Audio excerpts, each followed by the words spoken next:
Bom, absurdo deve ser para o ministro que corre tanto atrás da bola para salvar o Brasil.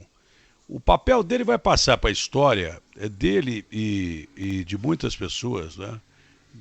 A começar pelo presidente da República, que a gente não pode dizer é o mais importante. Esse é o cara que é o técnico do time, você não pode esquecer dele. Mas ele foi responsável pelo pagamento do auxílio emergencial. Mas o ministro Onyx foi fundamental para pagar essa dádiva que caiu, não dos céus, mas das contas públicas, essas bem utilizadas, do dinheiro público bem utilizado, que serviu para salvar muita gente, mas muita gente mesmo, no país que teria morrido de fome se não fosse esse auxílio emergencial.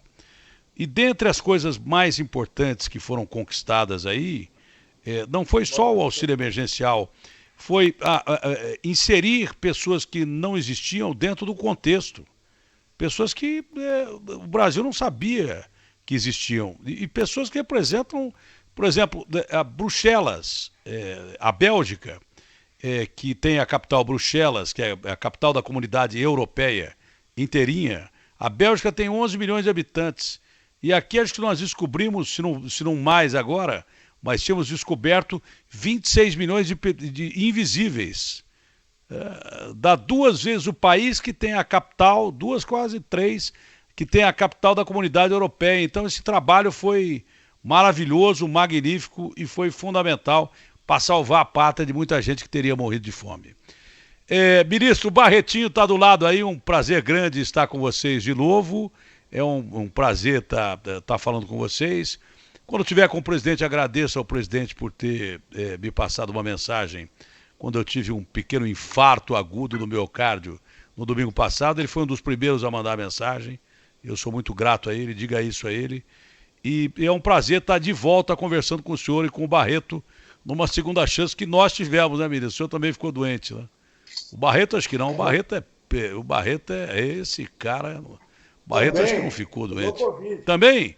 Então nós três aqui, nós estamos numa hora extra terrível. E agradecemos a Deus e a medicina, aos médicos também, mas que primeiro a Deus, acima de tudo, a nossa gratidão. Mas eu tive lá do outro lado, Jesus mandou um abraço pro senhor, viu? Porque dessa vez foi feia a coisa. Mas enfim, que barbaridade esse negócio desses candidatos aí, que vai ser divulgado o nome dos caras, com patrimônio de 300 mil, mais de 1 milhão, recebendo auxílio emergencial. Primeiro que é um absurdo, e segundo, se esses caras são sujeitos a alguma sanção. Né? Vamos saber do ministro. Que prazer, ministro, falar com o senhor. O senhor sabe que eu adoro o senhor, aprendi a gostar do Barretinho e de vocês como gente da família, que vocês ajudaram muita gente. Prazerão em falar com vocês mais uma vez aqui.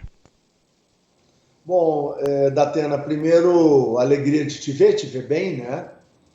Eu e todo o Brasil, né?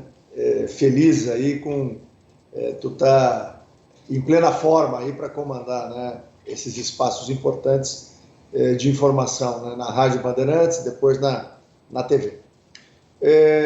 Em relação a essa situação, a gente tem que lembrar que quando foi feita a lei, lá em abril, a lei não tinha esse limitador dos 300 mil.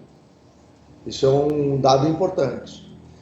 Quando nós fizemos a extensão do auxílio emergencial, por sugestão, inclusive, de órgãos de controle, como, por exemplo, a própria CGU e técnicos do TCU e da Receita Federal, nós avançamos. E no texto da medida provisória que prorroga, então, o auxílio emergencial até dezembro, com o valor de R$ 300, quantas vezes nós conversamos ali em junho, julho, mas vai acabar, como é que vai ficar, o que nós vamos fazer, né? Aí o presidente tomou a decisão da gente prorrogar mais algumas parcelas, né, de R$ 300 até o final do ano, e quando nós emitimos essa medida provisória, nós acrescentamos essa baliza, ou seja, o sarrafo era diferente, né? O limitador era ter declarado R$ 28 mil em 2019, referente a 2018.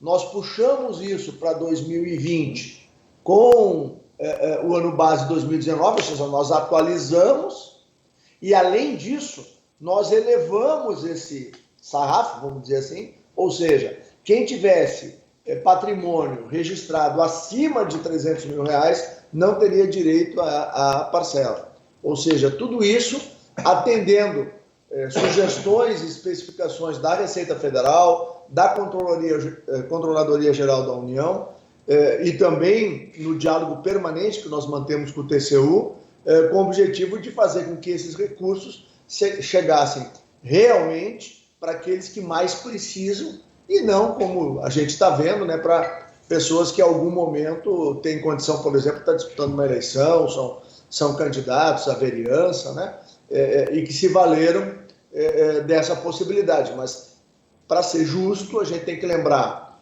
que de